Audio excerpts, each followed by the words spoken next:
Good morning. Good morning to Wedgwoodians. Good morning to visitors.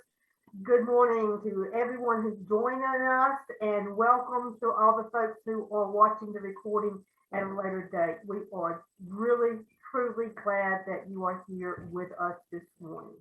And we will begin our morning with our announcements. Wedgwood announcements and upcoming events. Next Sunday, Raquel Buchanan will be speaking to us out of the dark into the marvelous light. And this is still a Pride Sunday for Wedgwood. Our fall schedule, again, Raquel will be speaking next week. Raquel, is there anything you wanted to say about next Sunday? Just that I hope everybody's able to make it. I'm going to be speaking from the heart and praying for me during that time, so hopefully I can help somebody. But please join us next Sunday. I'll be watching, Raquel. I'll be watching on the video. I wish I could. I'll be on the road, but I will watch it as I watch the little pet thing. All right, thank you. On October 31st, we will have Representative Brandon Lofton speaking on All Saints Day. And if you have someone, we've lost at least one church member this year that we will remember. If you have someone, even if it's not this year, and you would like for them to be remembered next Sunday, please just email me a picture and we will do that. And it can be pets, it can be friends, it can be a family member. The community garden is going well, and if you're on Facebook, I hope you saw those gorgeous pictures of the cabbage and all the beautiful plants. We've got some real gardeners at Wedgwood Church, and all the proceeds do go to the food pantry. If you would like to get involved in helping with the community garden, they garden on Saturdays, and somebody goes over during the week to water. So just email the church and we'll get you connected to the people you need to be connected with. We appreciate the volunteers. And our food pantry is going strong. We posted an urgent need this week for donations. We are running low, so if you have contacts or you can donate anything, please do. The donation time is on Wednesdays from 3 o'clock to 5:30. But if you can't make that time, if you will contact us, email us at the church, we will make arrangements for you to deliver at another time. And we do accept financial donations. Just mail them to the church and we will get them to the food pantry. Events coming up next Sunday is when Moving in One Spirit will meet. And Raquel, you're going to have a busy day next Sunday because you're also leading this group. Did you want to say anything about the Moving in One Spirit group? Yes, we're going to be addressing the third chakra, the sacral. So we had a nice interaction with that one, the previous chakra. So looking forward to moving right along through the chakra. So please join us as we're having some good discussion as well. And the link for this is in your newsletter. It's always in the newsletter, so you can go to that if you would like to join or contact us.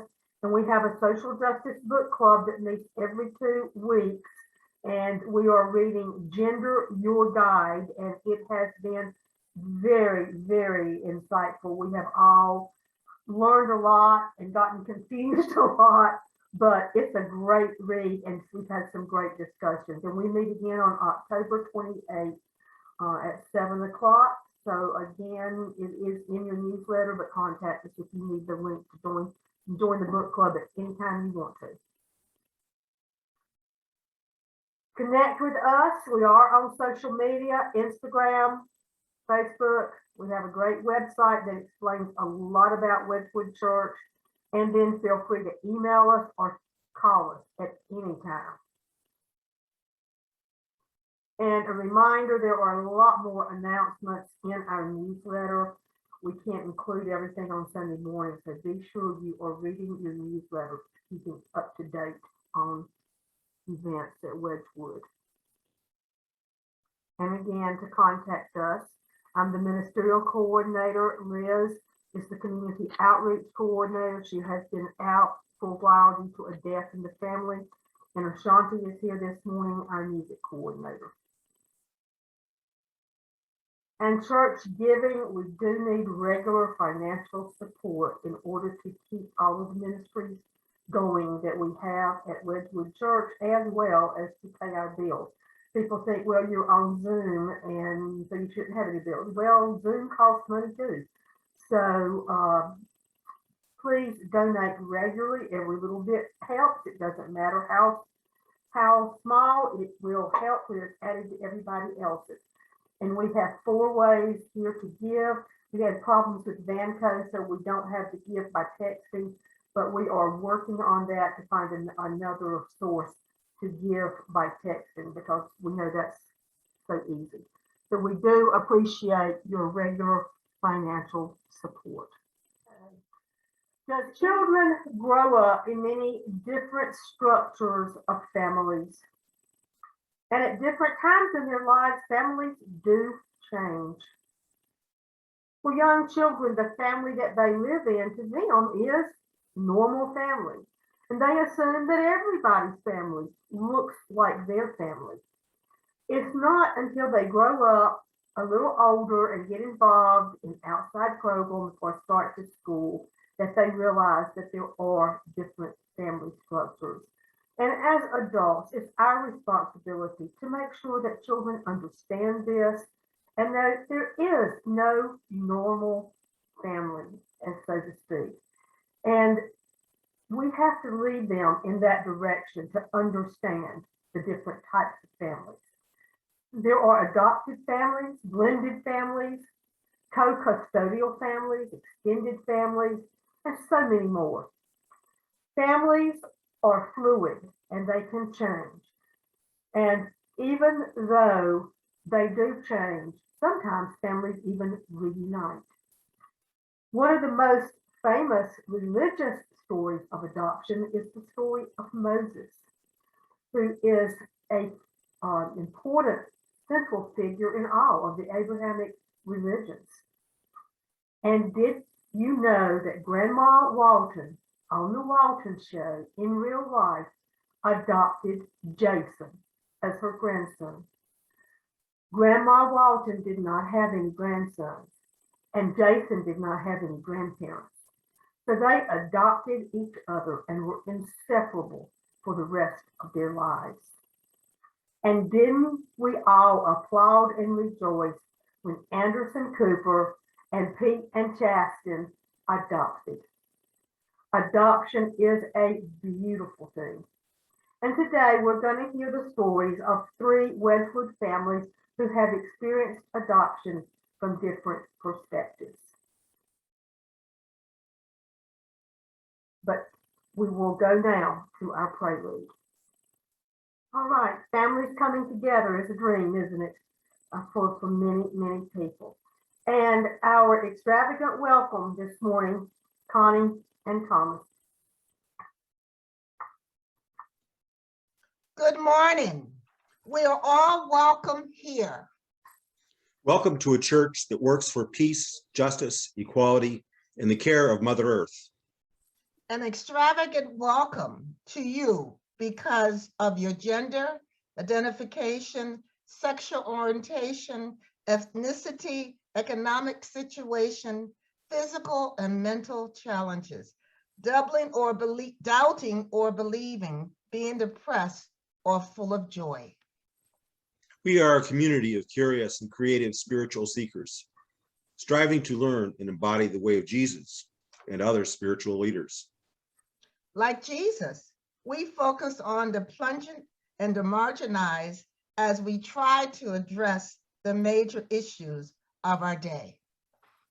One of the ways we seek to heal the world and ourselves is through sharing parts of our personal story. We are all welcome here. We're all welcome here. Yes, we are. We are all welcome here. And now the next thing we want to do is welcome a new member to our church family. Shelly has joined. Is it pronounced Yao, Y-O-W, Shelly Yao? Oh, hey, I'm sorry. It's Yao. Okay, Thank and you. we talked quite a bit this week and really got to know each other. Shelly, what would you like to tell them about yourself? Oh, wow. I'm not on the spot or anything. I Goodness. have Well, it written. I can read it if you want me to. that's okay. Well, I live in Stanfield, as I told you guys earlier. I'm kind of a shy and introverted person, actually, but I'm so glad to be here. And thank you for the welcome. Okay. Shelly said she has a daughter who is 18 years old and a member of the LGBT community. And for all of us cat people on here, she has a cat named Oliver. Hey, So we Oliver. are thrilled to have another cat person on here. And she has a Cocker Spaniel for all the dog people named Horace. I love Horace. She recently graduated from grad school, and Chloe is in college studying psychology. She enjoys cooking and learning new things. She works for Humana. She went to Western Carolina University and majored in the health sciences. Was a restaurant manager for 20 years before quitting and going back to college, which she said was an interesting experience. And any of us who've worked in the restaurant business, we know that it is. But we are very happy, Shelly, to have you join the Wedgwood family this morning. Welcome, So welcome. Thank you. Welcome. Welcome. Thank you. And now we go to our time of meditation, prayer, and reflection. If you have any thing you would like to be remembered this morning or to celebrate this morning, put it in the group chat. I do have a few this morning. We always want to remember Donna Carter, one of our members who is suffering with serious health issues. We want to remember Liz this morning, whose grandmother passed away. The service will be next weekend, so keep her and her family in your thoughts. We want to remember Laura, who is still dealing with pain from her surgery. Laura, how are you doing this morning? I'm doing better. The last 2 days were really, really bad, but I had a good night's rest and I'm feeling much better today. Thanks, Melba. I do want to add my granddaughter to that list. She's 6 months old. She has cystic fibrosis and they found some bad germs in her lungs. And so now she's undergoing another treatment and it's with some serious medication. So if we could just include her on our prayers, that would be great. What is her name? Violet. Violet, okay. Mm-hmm. All right, we definitely will do that. LaDane Pulaski, director of Neck Men's brother, is still having lots of serious problems for unknown reasons. I just can't imagine going through something like he's going through and then can't figure out a diagnosis. He is at CMC. So we'll keep all of those folks in our thoughts and prayers, and I don't see anything else listed in the chat box. So with that, we will go to our time of meditation. Use it how you want to, depending on your beliefs. Meditation, prayer, self-reflection, or just a few moments to sit in the quiet and relax.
Amen.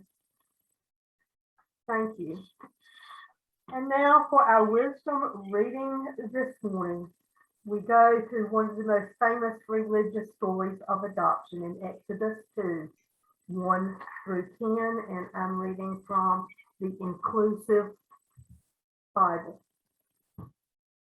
There was a man from the house of Levi who had married a Levite woman, and she conceived and gave birth to a boy. And she saw that the baby was good, so she hid it for 3 months. When she could hide the baby no longer, she took a papyrus basket, dabbed it with bitumen and pitch, and put the child in it and placed the basket among the reeds by the banks of the Nile. The baby's sister watched from a distance to learn what would happen. Pharaoh's daughter came down to the Nile to bathe. While her attendants walked along the riverbank, she noticed the basket among the reeds and sent her attendants to fetch it.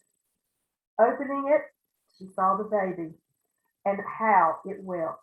She was moved to pity and said, "This must be one of the Hebrew children." Then his sister said to Pharaoh's daughter, "Do you want me to go and find a nurse for you among the Hebrews to suckle the child for you?" "Yes, go," she answered. So the sister went off and brought the baby's own mother. Pharaoh's daughter said to her, "Take the child with you and suckle it for me, and I myself will pay you." The woman took the child and nursed it. After the child was weaned, she brought it to Pharaoh's daughter, who adopted it as her own. She called him Moses, he who pulls out from the weeds, for she said, "I pulled him out of the water." What a beautiful story, and a story of a loving birth mother and a loving adopted mother.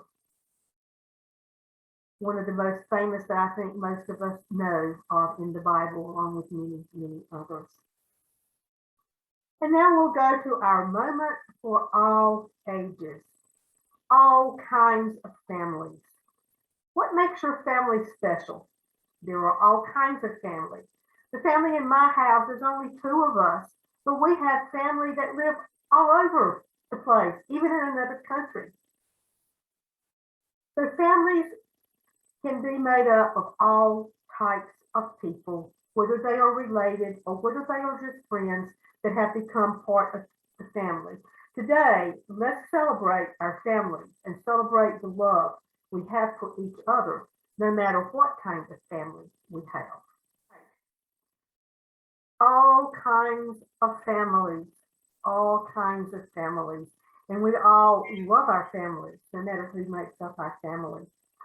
And we're going to start now. We're focusing today on adoption stories. And so Dorothy will present her story and then followed by Donna, and then I will close it out. So Dorothy, share your story, and thank you for being so willing to share your story. Thank you for having me. Good morning, everybody. The topic of adoption has always been on the forefront of my mind my whole life. My mother was an adopted child. I mean, forgive me, I'm not even going to hide it. I'm reading a little bit as I feel. That's fine. My mother was an adopted child who always knew her birth parent for adoption. I came from a farm family. She decided to run off and grow up. Well, my grandfather, I guess the story was, my grandfather was an alcoholic, cheating, very abusive man. And that was the story I was told why my grandmother placed my mother and her sister up for adoption to keep them safe and not hurt by the alcoholic man that she chose. And her sister. So the adoption was kept in our family. So I always knew her adoption story. I was adopted as a child also after my parents died. And the terminology was not used back in the 80s, back in 88. when I was adopted, but I was adopted into a family that still kept me in close contact with my blood relatives. And we had some tricky communications because I don't think many of the grown-ups around me were educated in in adoption. And so after my parents died, anyway, I'll leave it at that. But I was adopted as a child, and I also knew my birth parents. And I myself have placed 2 daughters for open adoption. Together, myself, my daughters, and their adopted parents are in an adoption triad relationship with each other. And why we call it a triad is because, like a triangle, we all connect with my birth daughters on the top, connecting with me and connecting with them. And to have a good, successful relationship, we are a triad. But no matter how many intersections and whatever relationship you're trying to build, I believe in connecting all the way around. I wanted more than anything that I was going to cry and back up. I wanted more than anything to keep my first and second born children. For many reasons, I failed at motherhood. I could not provide a safe environment or nurturing environment. Yet I had the most pure love for them. Kind of want to pause my reading because I was asked to dispel myths that are often put on birth mothers. I guess stereotypes why birth mothers choose the route of adoption. And I read just a second ago, one of my reasons for placing my daughters is because I could not provide a safe or nurturing environment. And no matter what my reasons were, because many of my reasons were self-destructive, that I just got caught in a whirlwind. But ultimately, I couldn't keep myself safe. I couldn't nurture myself. And so I don't know, you hear adoption is an easy way out sometimes for birth mothers. In a way, I don't want to dispel anything. I just want to dive deeper into the reasons maybe. I did find it an easy way out for my first daughter. I reached out to an agency for help one night. No food, no electricity. And so I can't lie. For me, it was an easy way out. I could breathe. I knew my daughter was in safe hand in a good foster care program until I decided to go adoption. And that's ultimately the reason. I wasn't safe. I wasn't safe. And I'll go on with my story because I had to put my daughter somewhere safe, and I had to make the wise choice to find out how to get myself safe too. My first adoption was set up through a small private ministry in Florida. I went through the process of interviewing prospective adopted parents. It was very, very emotional. I was mourning. I was mourning. I say that very seriously. You know, sometimes about to lose your baby in the process of adoption, for those birth mothers that do love our children, that aren't heartless, you know, I'm not gonna lie, there could be some heartless birth mothers. It's a process of mourning, almost like a death, you know, but yet I know my husband has literally lost a son to death. So it's kind of a tricky thing. I'm blessed to always see my daughters, but then again, I'm so connected by the heart. It's almost like a death that keeps repeating and repeating. So 15 years ago, as I'm interviewing prospective couples, I'm mourning. I'm feeling less than human because of, you know, I was a full-blown prostitute. I was a full-blown drug addict. I didn't have any family around me at all. So I was about to face the system by myself. So that's the kind probably my head was down. I was crying because I was about to lose everything, I thought, and I was being exposed, and it was hard. And then in front of me, the couples, I think I got through my first 2 couples because I knew by my second couple who I was going to choose. But the couples in front of me, they were just so scared and anxious, and because they just wanted to be blessed with my child. So it was just crazy. A lot of crying in the interviews, and I had to trust my heart. I don't know if we spoke a lot of words, just a lot of crying for different reasons. And ultimately, I love my daughter's parents. I chose them. And then I blessed them ultimately with 2 girls. And then now they're 16 and 12.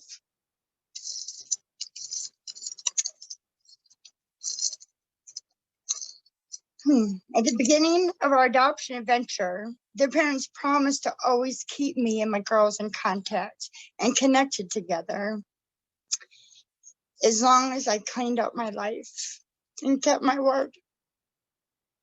And I feel, and I hope they feel, that I'm in the process of doing that. I don't want to say I do that because I believe we all fall short. Keeping your word is even hard for me some days. So I just want to keep cleaning up my life, because I feel like lately my daughters are, when I'm with all 4 of my kids, that's when I truly find my happiness right now.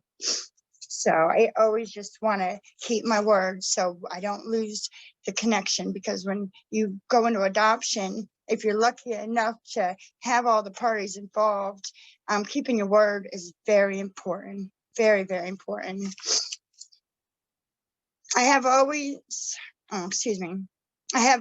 just let God write our beautiful story. We've always had respect with each other, no matter if we agree or don't. If I could describe our adoption story, it would be a big, flowering, deep-rooted tree with good fruit. And my girls' adopted parents feel as if my girls' parents feel as if getting them was the best gifts ever to them. And they've never talked down on me. I don't know, like I said, it's very important if you're going to have a open adoption with in the family who takes your children in are very, very Christian, very, very guarded, very, very scared of the world, because they ultimately don't even trust, are these really my girls? And so they've always honored me. That I'm grateful for. They've always honored me. And any given time when they've had bad days, their parents could have bad-mouthed me. But that's one thing. I'm getting off topic, but I come from an adoption community because, I went through a second adoption. My second adoption, even though I went to the original family, both my girls are together, I had the chance to live in a huge adoption community for 2 years before I came here. And I guess I just wanted to, I love adopted mothers. I love them.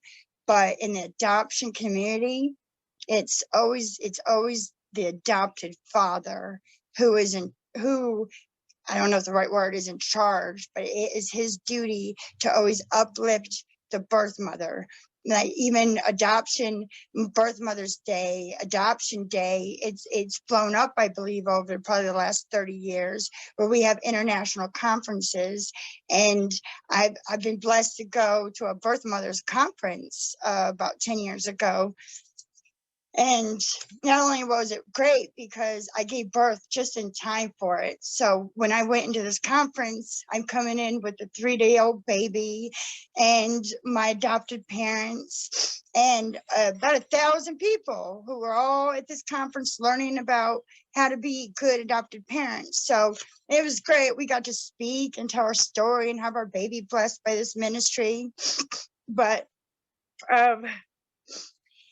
I don't know.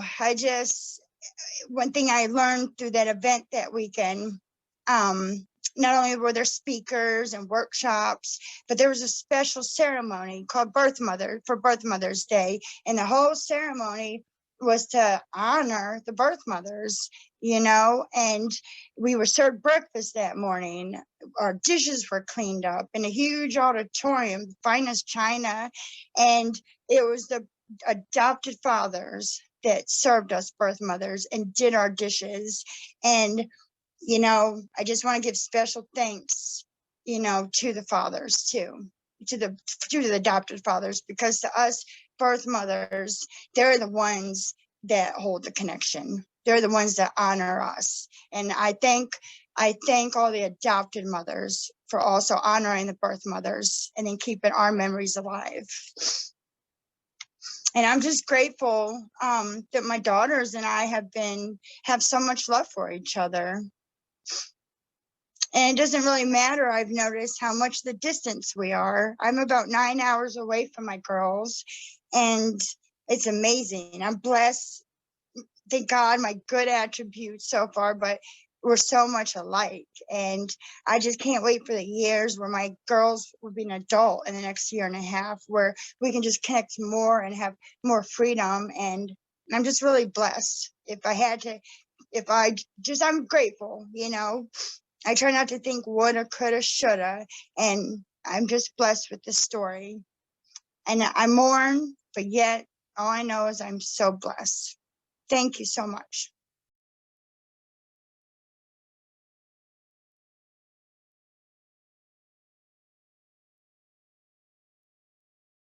That took a lot of courage, Dorothy, and we appreciate so much your sharing that beautiful story with us. And often we hear the myth that birth mothers don't love their children. And if that doesn't dispel that myth to you, I don't know what will. Birth mothers love their children dearly.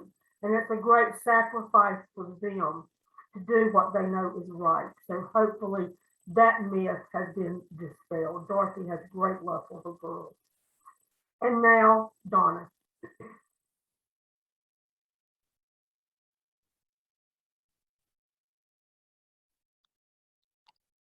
If I had a title for what I'm going to share this morning, it would be "You Didn't Grow Under My Heart, but in It." My granddaughter once said her mommy was born on an airplane. You see, our daughter came to us from Korea at 21 months old. According to the adoption agency, she was found abandoned. She came to us with a made-up name and birth date. We first met her in a black and white photograph.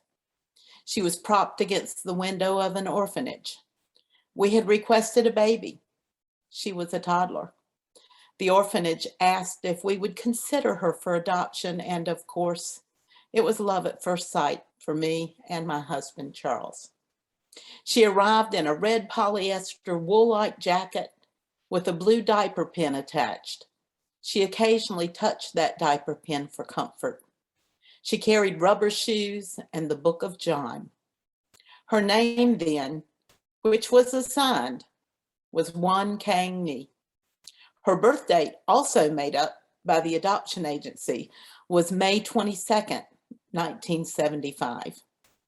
We had decided before we were ever asked to adopt her that if we adopted a girl, we would name her Anna, after my grandmother. We were amazed to learn that the birth date assigned by the adoption agency was Grandmother Anna's birthday. Our family took it as a sign. Her new name was already chosen. She would be Leanna Beal. Leanna's new life began in a small Georgia textile town. Charles worked for American Thread, and we moved often from Georgia to Connecticut to South Carolina, usually to towns where she was the only Asian.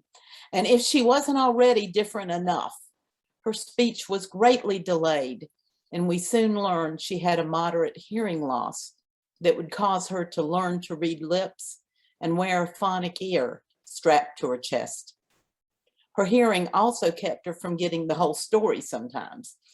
When she was a preschooler, she came home from Sunday school and told us she learned a story from the Bible about Noah's Ark.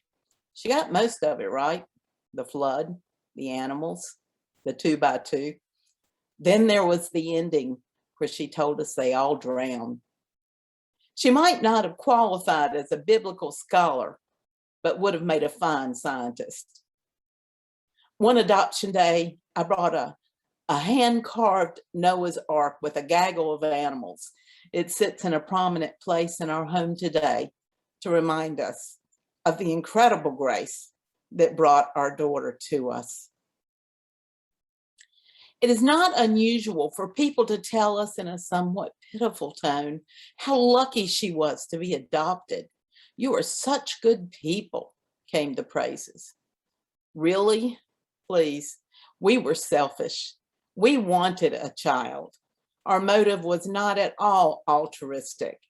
Sometimes even a family member will talk about the oldest grandchild in the family, and they forget the fact that Leanna was the first and jump to genetics. When reminded, I get the, "Oh yes," but I know they are thinking it's not the same. I'm here to tell you, it is the same. Before Leanna was adopted, the social worker asked my husband what he felt was the most important thing we could give her. He answered without hesitation: self-esteem. He wanted to raise her to have a strong sense of self.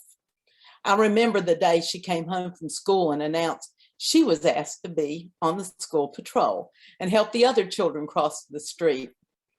Then she told me, she said no. I made a big deal about what an honor this was to be chosen for that job. Then she shared her reason. She said she was afraid she would be walking someone across the street and a car might be coming and hit me instead of the other person. I think our goal for self-esteem was accomplished. Perhaps we overdid it a little. Speaking of self-esteem, nothing can cause you to question yourself like having a teenager. Those teen years were tough on all of us. Leanna became pregnant at 17 and the baby 4 days after her 18th birthday. She turned out to be a wonderful mother, even though I tried to tell her what to do, tried to take over her life. One day I was watching Oprah. Oprah said, "Parents who try to tell their children what to do every step of the way are communicating that their children aren't capable and can't be trusted to handle life." Nothing could have been further from the truth. Leanna was infinitely capable. I was able to communicate that and stopped hovering. Going forward, our relationship changed to one of mutual respect. Leanna had a difficult time bonding with me when she was younger. Perhaps it had to do with the number of homes she was in before her adoption. Perhaps it had something to do with trust. After she had her child, she understood the intimate relationship between mothers and daughters. And I realized being a good enough mom was good enough. Today, Leanna is a delightful, capable, responsible woman, and I admire her tremendously. We celebrate Adoption Day on March the 2nd every year. She always gets a cake and a gift. One year, she asked us to make a donation to the adoption agency in lieu of a gift. So we sent a donation and she sent a letter. Upon receiving her letter, the agency invited her to write an article for the Hope Children's Services newsletter. It meant so much to see adoption from her perspective. Here's an excerpt from what she wrote. "My adopted parents are not adopted to me. They are just my parents. They've loved, argued with, cried for, and raised me. I may not know the circumstances of why I was given up for adoption, but I was given a wonderful chance and a good life. For my adoption day, I wanted to give back to the same adoption agency that joined me with my family in hopes that another child with no history will have the same opportunities as I have had. My name was Juan Kang Me, but on March 2nd, I became Leanna Beal. It no longer mattered that my birth date was not my true birth date or that my mother and father were marked unknown on my Korean birth certificate. I want people who read my story to know that the difference in nationality didn't disconnect me from my biological heritage. It was maturity, love, and all I gained in my adopted life that connected my two backgrounds into a solid one. So I'm here to tell you this morning, every day is Mother's Day for me. Adoption is a godsend.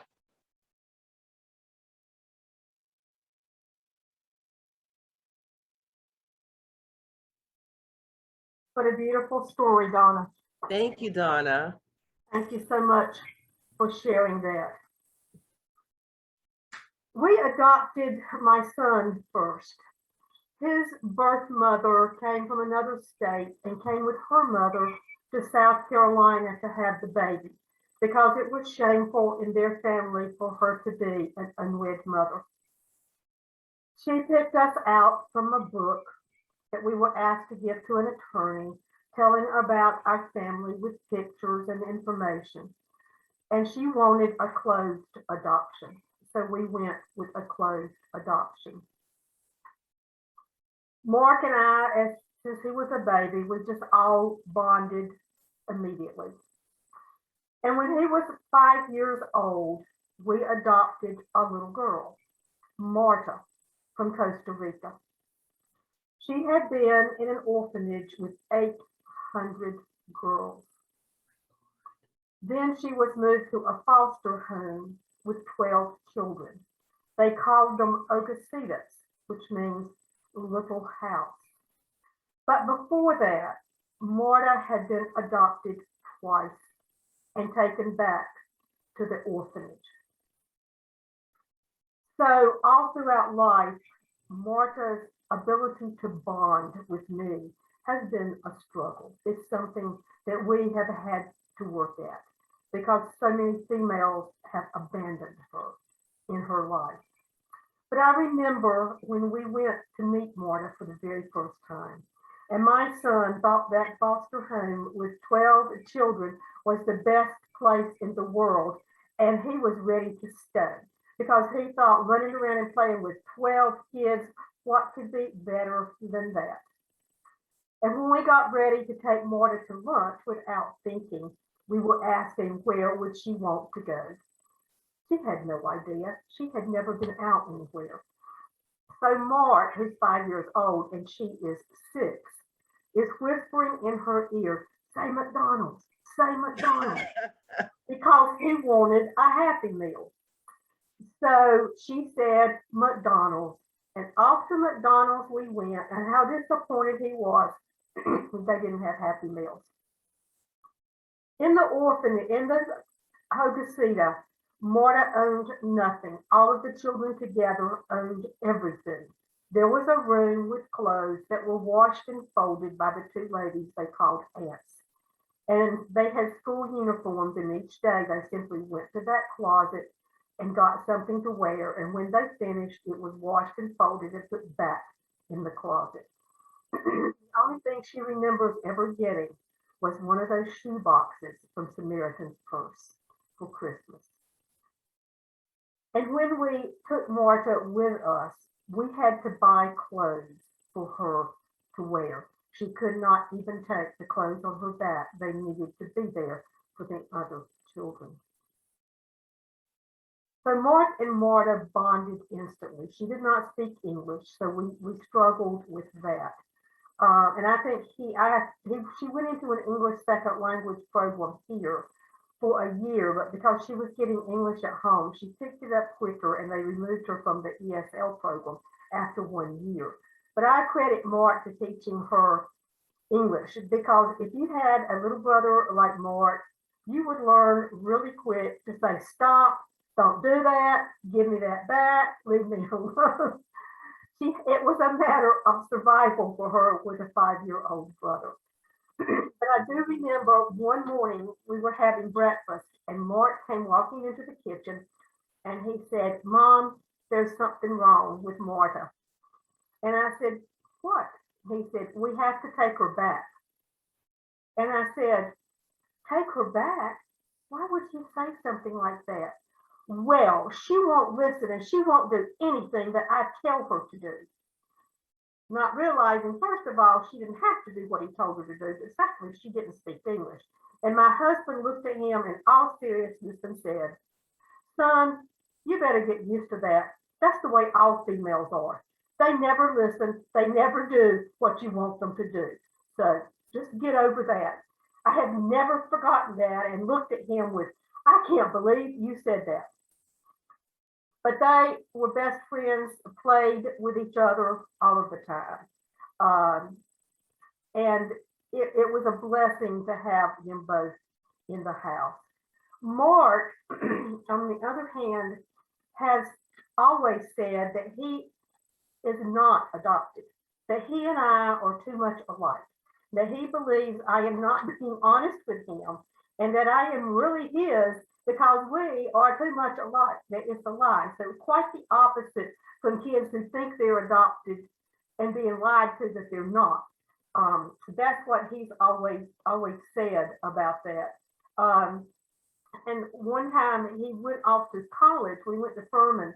He came back and said, Mom, he got a roommate just randomly. And he said, Mom, did I tell you that, I can't remember the guy's name, is adopted? And I said, no, you didn't tell me that. Isn't that interesting? Both of you are adopted and ended up as college roommates.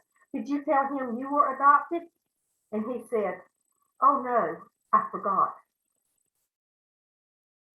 He forgets he's adopted and still tells me that he doesn't believe it. But the interesting thing now is that Mark married Christine and they live in Canada. And Christine was a single mother with a son, James. And so the biological father and family are nowhere in the picture. It was just Christine and his mom and his grandmother that lived together. And so James has completely 100% adopted Mark as his dad. And Mark has adopted James as his son. So now I have an adopted grandson that I absolutely adore. So the cycle keeps going. And I have a couple pictures here. That's Mark and Marta. That was right after she came here. And can't you see the mischievous look on his face? This was a few years ago.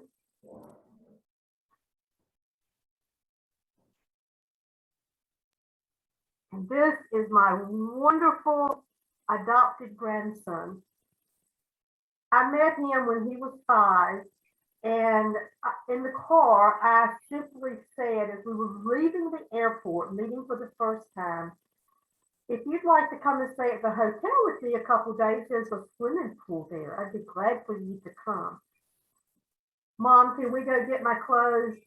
He was ready to come, and he spent the entire 2 weeks with me at the hotel. And now it's a routine. They have their own home now, so I stay with them, but we always go to the Uptown Hotel for a few days to swim and see the Uptown. And it's just a routine. We are best friends. I couldn't have a closer grandchild.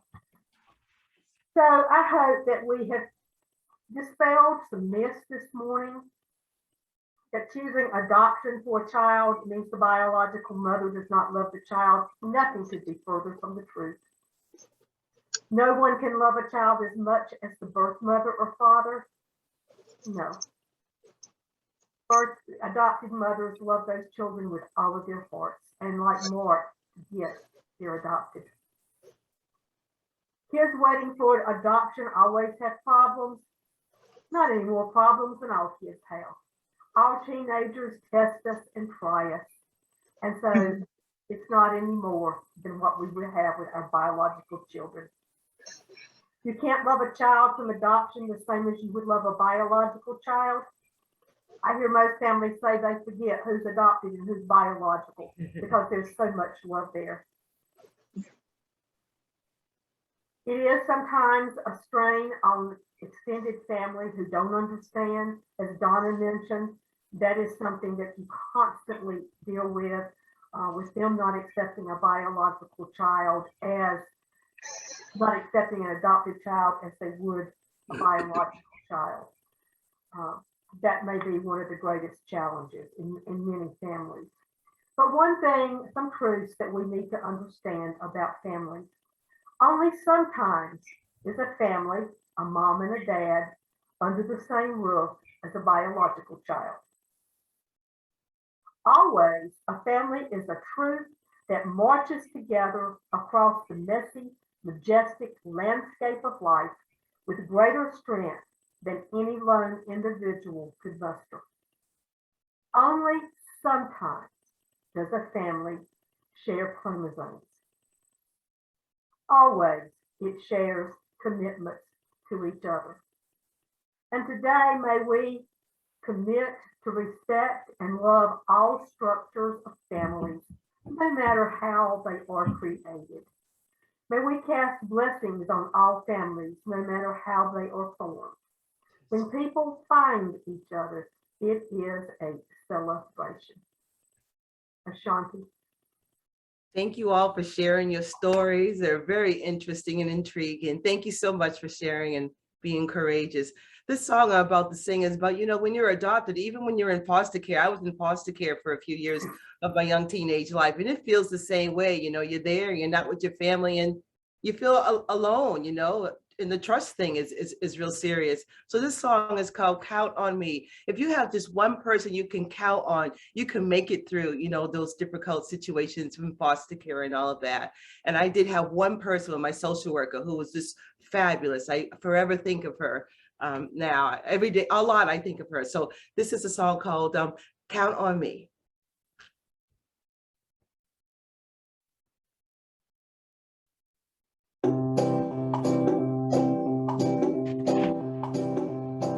If you ever find yourself stuck in the middle of the sea, I'll sail the world to find you. If you ever find yourself lost in the dark and you can't see, I'll be the light to guide you. Find out what we're made of when we are called to help our family. You can count on me like 1, 2, 3, I'll be there. And I know when I need it, I can count on you like 4, 3, 2, and you'll be there. 'Cause that's what friends are supposed to do, oh yeah. Ooh, ooh, ooh, oh yeah. If you're tossing and turning and you just can't fall asleep, I'll sing a song beside you. And if you ever forget how much you really mean to me, I'll be around to remind you.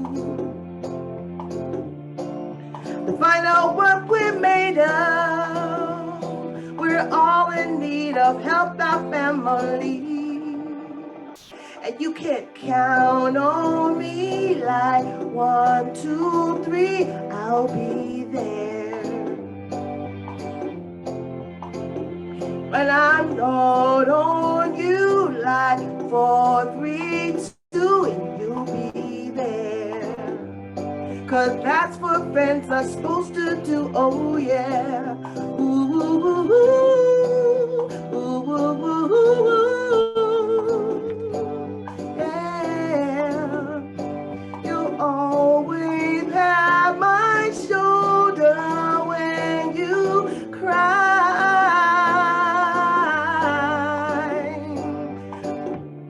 I'll never ever want to say goodbye, 'cause you know you can count on me like 1, 2, 3, and I'll be there.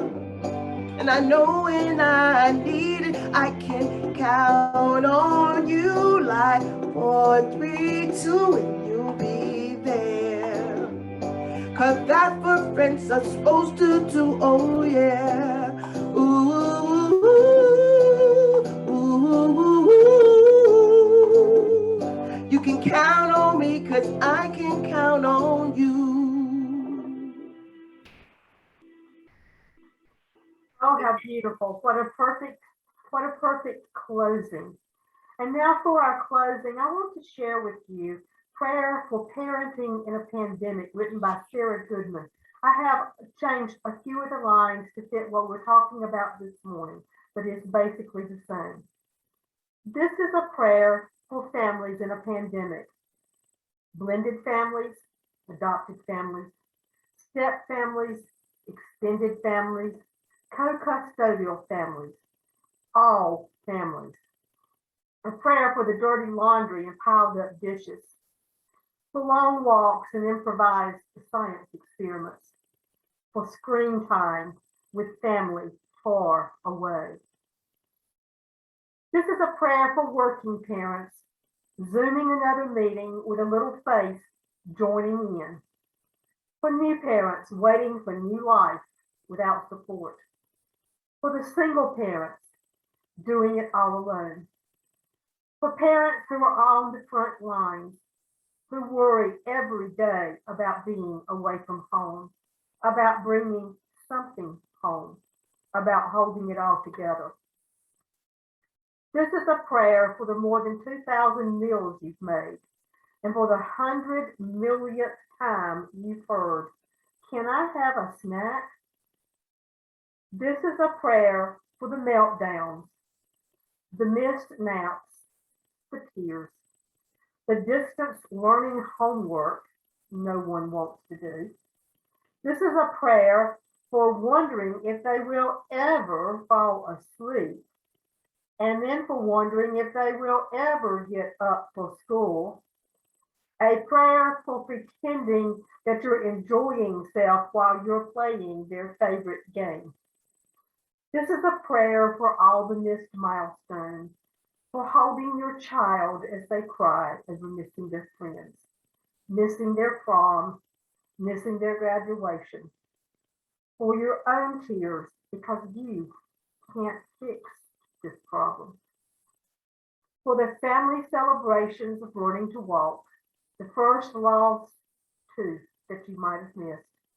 This prayer is for all the newly formed family bonds, for all types of families, and midday pajama-clad dance parties, for all the pets that have joined new families, for all the friends who have become family, for family near and so far away. This is a prayer for bonding and breaking, for togetherness and sometimes too much togetherness. This is a prayer for love, for anger, for grief, for agreeing and disagreeing. This is a prayer for being a family and defending it. Thank you.